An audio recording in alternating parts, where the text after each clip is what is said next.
एक बार प्रेम से बोलिए श्री हरि विष्णु भगवान की जय। आज हम श्रवण करेंगे बृहस्पतिवार की व्रत कथा। प्राचीन काल की बात है। एक समय भारतवर्ष में एक राजा राज्य करता था, जिनके पास अन्न और सोने चांदी की कोई कमी नहीं थी।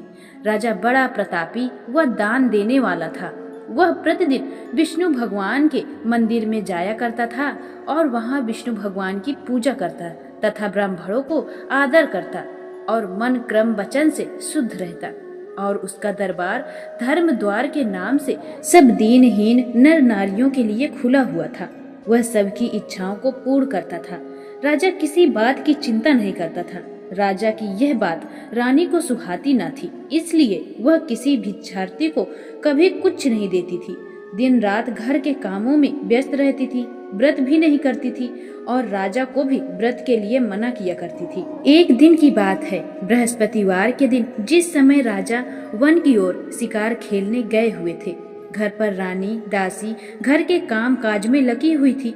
उसी समय बृहस्पति महाराज एक विप्र का रूप धारण कर राजा के द्वार पर प्रकट हो और भिक्षा की याचना करने लगे। रानी को दान आदि की बात न सुहाती थी, इसलिए वह क्रोधित होकर बोली, हे विप्र देवता, मैं दान से परेशान हूँ, इसलिए कोई ऐसा उपाय बताइए जिससे यह सारा धन नष्ट हो जावे और मुझे शांति हो।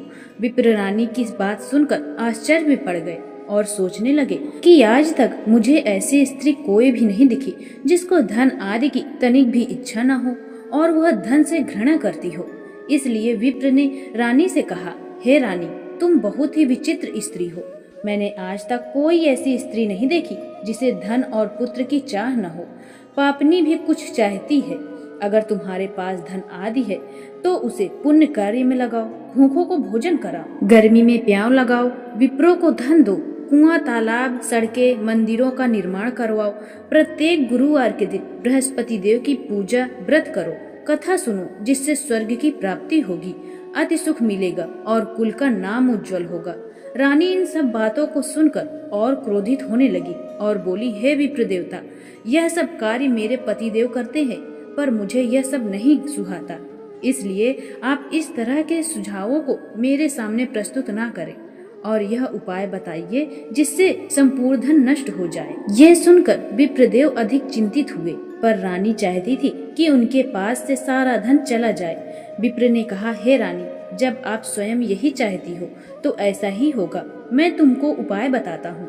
तुम बृहस्पतिवार के दिन घर को लीपना पोतना, केसों को धोना व स्नान करना, राजा से कहना कि वह हजामत करवाए और भोजन में मांस मदिरा प्याज खाना, धोबी के कपड़े धुलने के लिए डालना, घर की सफाई करना। इस तरह 7 गुरुवार करने से तुम्हारा संपूर्ण धन नष्ट हो जाएगा। ऐसे वचन सुनकर रानी अत्यधिक प्रसन्न हुई और प्रथम गुरुवार के दिन से ही विप्र के आदेशों पर चलना शुरू कर दिया। गुरुवार के दिन जल्दी सोकर उठी, फिर झाड़ू लगाई। उसके बाद उसने घर को लिपवाया पुतवाया, केस धोने के बाद स्नान किया, भोजन बनाने के बाद चूल्हे के पीछे रख दिया। राजा ने हजामत बनवाई। वह सब बृहस्पतिवार के दिन ही यही करती रही। 4 बृहस्पतिवार ही बीते कि उसका संपूर्ण धन नष्ट हो गया। धन के अभाव में राजा रानी चिंतित हुए, क्योंकि अब उनके पास खाने को भी न रहा। गरीबी में आटा गीला होने से राजा ने आत्महत्या करने की सोची। यह सब रानी के कारण हुआ, इसलिए रानी लज्जित थी। रानी ने राजा को ऐसा करने से रोका और समझाया कि राजा के लिए यह सब बात नहीं सुहाती है। मनुष्य को दुख सुख दोनों भोग करना चाहिए। रानी के विचार सुन राजा प्रसन्न हुआ और रानी के सम्मुख बाहर जाने का प्रस्ताव रखा। उसने कहा, मैं यहाँ कोई कार्य नहीं कर सकता हूँ। देश चोरी परदेश भीख के बराबर है, इसलिए तुम्हारी क्या राय है? रानी ने ऐसा करने की अनुमति दे दी और राजा परदेश चला गया और वहाँ राजा लकड़ी काटकर शहर में बेचने लगा। उस पर अनेकों मुसीबतें पड़ने लगी और वह सत्यवान के समान जीवन व्यतीत करने लगा। राजा के घर रानी दासियों की तरह पीड़ित रहने लगी। रानी सोचती थी, बड़बड़ाई न करे तो पीछे पछताए, इसलिए वह अपनी शेष आयु पानी के घूंट पीकर व्यतीत करने लगी। कई दिनों तक भोजन नहीं मिलता था। एक दिन रानी को जब बिना भोजन के 7 दिन व्यतीत हो गए तो उसने दासी से कहा, अरे दासी, यहाँ पास ही मेरी बहन रहती है, तो उसके पास जाकर कुछ अन्न ले आ, जिससे कुछ समय कट जाएगा। रानी की आज्ञा पाकर दासी बहन के यहाँ गई।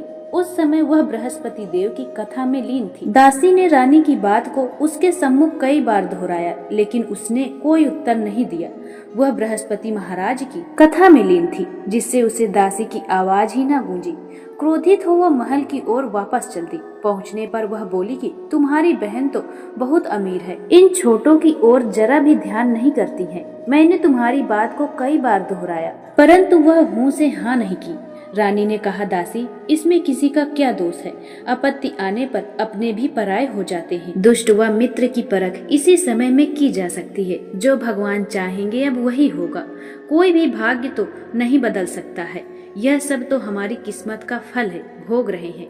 ऐसा कहकर उसकी आंखों में आंसू आ गए। बृहस्पति महाराज की कथा के पश्चात उसे दासी का ख्याल आया। जब वह वहीं नहीं दिखी तो अत्यंत दुखी हुई। वह बहन के घर आई और बोली कि मैं बृहस्पतिवार की कथा में लगी थी। बृहस्पति देव की कथा के समय न बोलते हैं न उठते हैं, इसलिए मैंने तुम्हारी दासी से कुछ नहीं कहा। बताओ बहन, भेजने का क्या कारण था? उसने कहा, मैंने कुछ अन्न लाने के लिए भेजा था। इस समय मेरे पास खाने को कुछ भी नहीं है। बहन ने कहा, बृहस्पति देव सब इच्छाओं को पूर्ण करते हैं। देखो, शायद तुम्हारे यहाँ कुछ गल्ला पड़ा हो। उसने जाकर देखा तो वहाँ एक कोने में अन्न का ढेर मिला। उससे बड़ा आश्चर्य हुआ। दासी रानी से बोली कि मैं तो अन्न के अभाव के कारण ही तो मैं नित्य व्रत कर रही हूँ, परंतु बृहस्पतिवार के व्रत की विधि व कथा पूछ लो तो अत्यंत अच्छा होगा। रानी के पूछने पर उसने बृहस्पतिवार की कहानी इस तरह बताई कि एक समय की बात है कि एक गरीब विप्र था जो संतान के अभाव से बहुत चिंतित था। उसकी स्त्री दरिद्र थी। वह बिना स्नान किए व पूजा पाठ किए हुए ही भोजन कर लिया करती थी। उसके बाद और सब अन्य कार्य करती थी। इससे विप्र और भी दुखी रहते थे। उसने अपनी पत्नी को बहुत समझाया, परंतु वह नहीं मानती थी। विप्र एक मंदिर का पुजारी था और वहीं पर रहता था। भगवान की कृपा से उसकी औरत के गर्भ हुआ और कुछ माह बाद उसको एक कन्या पैदा हुई। कन्या दिन प्रतिदिन बड़ी होने लगी। वह लड़की रोजाना नहा धोकर विष्णु भगवान की पूजा तथा प्रति गुरुवार को व्रत करती थी। पूजा के बाद रोजाना पाठशाला जाया करती थी। जाते समय एक मुट्ठी भरकर जौ ले जाती थी, जिसे वह रास्ते में बिखेर दिया करती थी। बृहस्पति महाराज की कृपा से वह जौ सोने में परिवर्तित हो जाया करते थे और वह लड़की घर लौटते समय उन जौ को बीन लेती थी। एक दिन लड़की सूप में जौ साफ कर रही थी। पिता बोले, सोने के जौ फटकने के लिए सोने का सूप शोभा देता है। गुरुवार को लड़की ने व्रत रखा और गुरुदेव से सोने के सूप की मांग की। गुरुदेव जी ने लड़की की बात स्वीकार कर ली। जब पुत्री पाठशाला से लौटते समय अपने बिखरे हुए जौ उठाती थी, तभी उसे एक सोने का सूप मिला। वह उसे भी उठा लाई और अधिक खुश थी। फिर सोने के जौ सोने के सूप में साफ करने लगी, परंतु उसकी माँ की आदत फिर भी न सुधरी। एक दिन जब वह जौ साफ कर रही थी, उधर से राजकुमार आया और उसकी नजर उस लड़की पर गई। उसे देखकर मोहित हो गया और घर में परेशान सा था। बिन कुछ खाए पिए बगीचे में घूमने लगा। राजा ने राजकुमार के पास जाकर पूछा, तुम परेशान क्यों हो? तुम्हें क्या कष्ट है? उसे बताओ, मैं उसे दूर करने का उपाय करूँगा। राजकुमार बोला, पिताजी, आपकी दया से मुझे कोई कष्ट नहीं है, परंतु मैं उस लड़की से ब्याह करूंगा जो सोने के सूप में जौ साफ कर रही थी।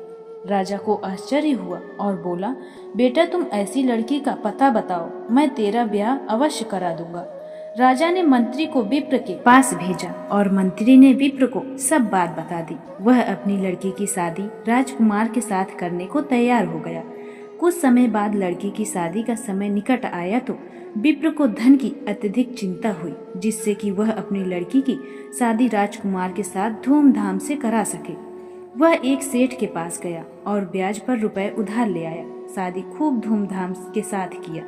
लड़की के जाते ही वह विप्र फिर से गरीब हो गया और घर में खाने तक को न रहा। विप्र दुखी होकर लड़की के पास गया और घर का सब हाल बताया। लड़की ने माँ का हाल पूछा और पिता को बहुत सा धन देकर विदा किया। वह ब्राह्मण देव उस धन से कुछ समय काटा, फिर उसी भांति गरीब हो गया।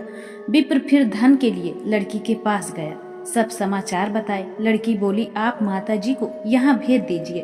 विप्र लड़की के कहने के अनुसार अपनी औरत को लेकर वहाँ गया।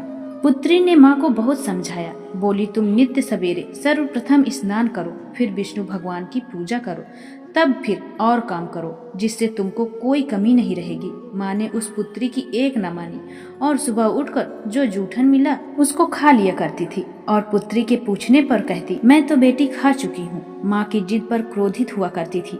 एक दिन उसने माँ को कोठरी में बंद कर दिया और सुबह खोला, स्नान कराया और विष्णु जी की पूजा करवाई। तब माँ की बुद्धि ठीक हुई। तब से उसने बृहस्पतिवार का व्रत रखना शुरू कर दिया, जिससे उसे अत्यधिक धन की प्राप्ति हुई। विप्र ने अपने ऊपर शादी के लिए जो रुपया लिया था धीरे धीरे सब दे दिया, परंतु मुनीम ने बेचारे विप्र का रुपया खाते में नहीं जमा किया।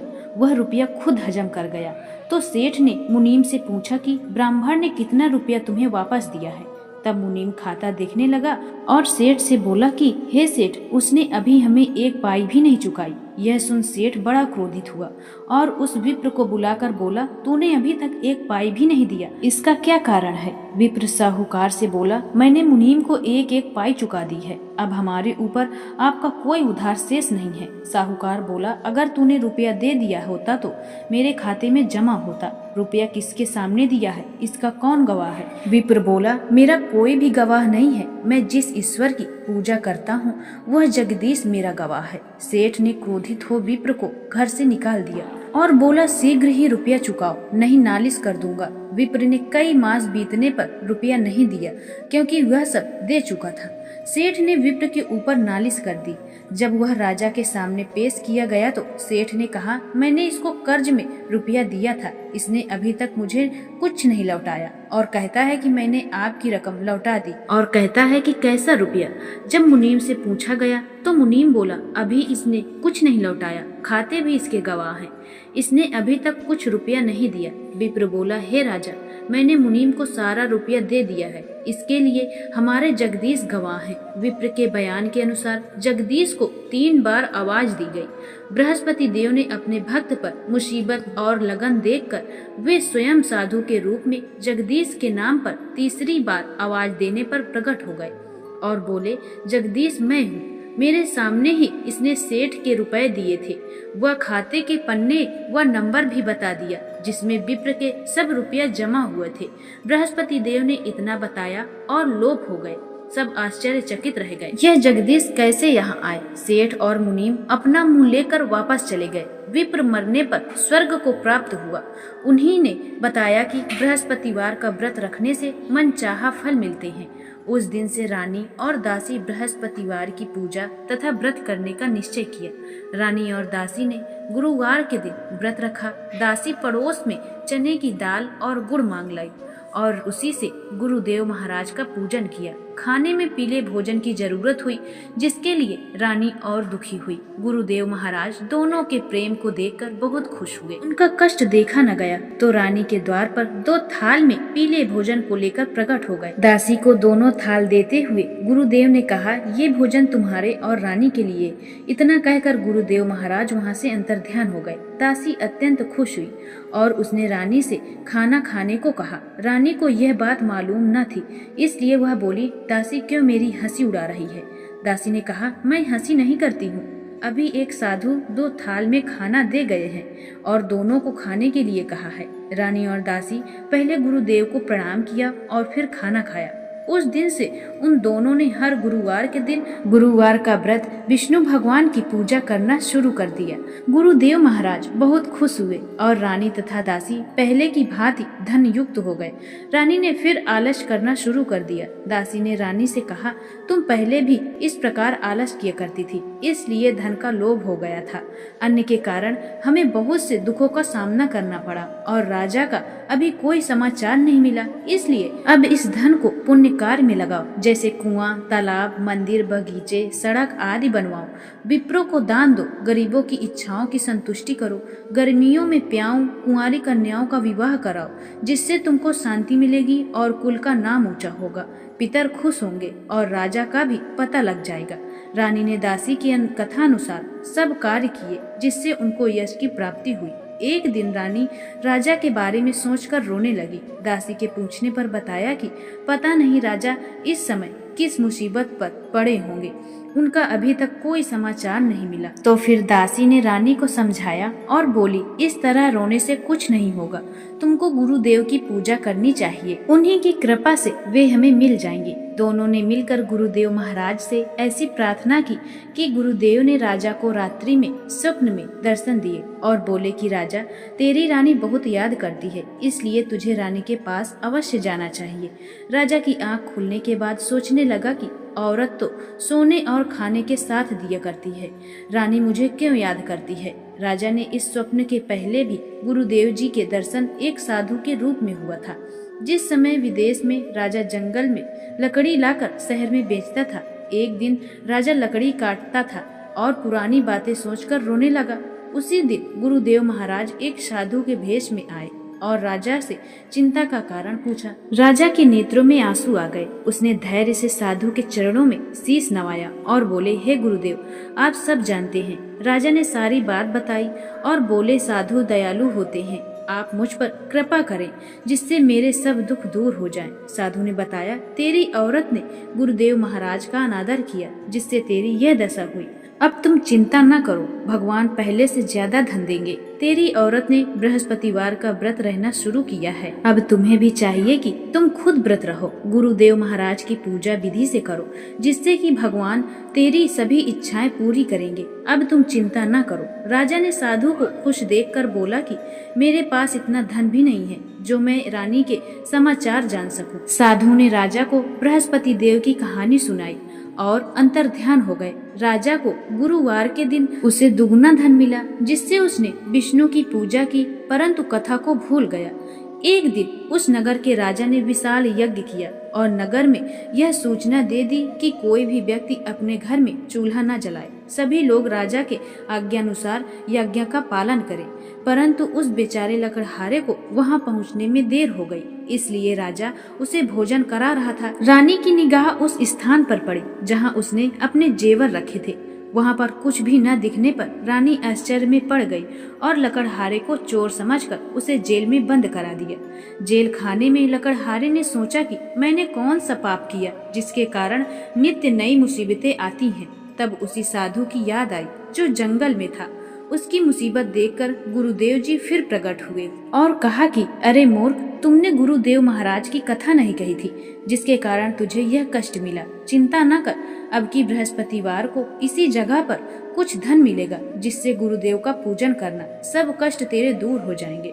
साधु यह कहकर अंतर्ध्यान हो गए। राजा को गुरुवार के दिन उसी जगह पर धन मिला जिससे उसने कथा आदि किया तो गुरुदेव महाराज खुश हुए और उस देश के राजा के स्वप्न में कहा कि हे राजन, तुमने जिस आदमी को जेल में बंद किया है वह चोर नहीं है, रानी के जेवर उसी जगह पर रखे हैं, इसलिए उसे छोड़ दो, नहीं तो तुम्हें भस्म कर दूंगा। राजा ने सुबह होते ही रानी के जेवरों को उसी जगह पर पाया। लकड़हारे के पास जाकर क्षमा मांगी और उसे राजा की पोशाक में करके उसे अपने देश को गुरुदेव की आज्ञानुसार वापस भेज दिया।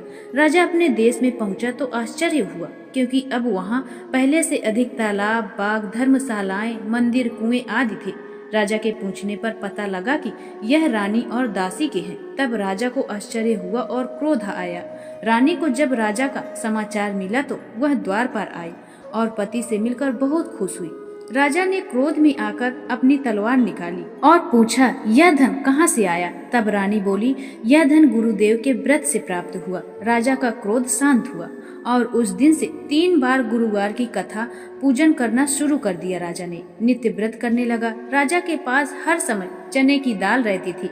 राजा एक दिन अपनी बहन के पास घर जा रहा था। रास्ते में एक मुर्दा मिला जिसे कुछ लोग शमशान ले जा रहे थे। राजा ने उनको रोका और बोले, आप मेरे गुरुदेव महाराज की कथा सुन लीजिए। वे सोचने लगे कि यह बड़ा मूर्ख है, हमारा तो आदमी मर गया और इसे शरारत सूझी है, परंतु कुछ लोग सुनने के लिए राजी हो गए। राजा ने चने की दाल लेकर फिर कथा शुरू कर दी। तब बीच में मुर्दा हिलने लगा और वह राम राम करके खड़ा हो गया। तब राजा ने चने की दाल दी और व्रत व पूजन के लिए आदेश दिया। सब अपने घर चले आए।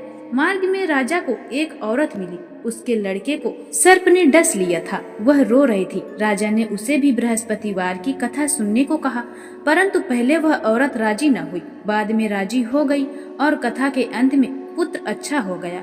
राजा ने औरत को चने की दाल दी और व्रत करने को कहा। राजा बहन के घर चला।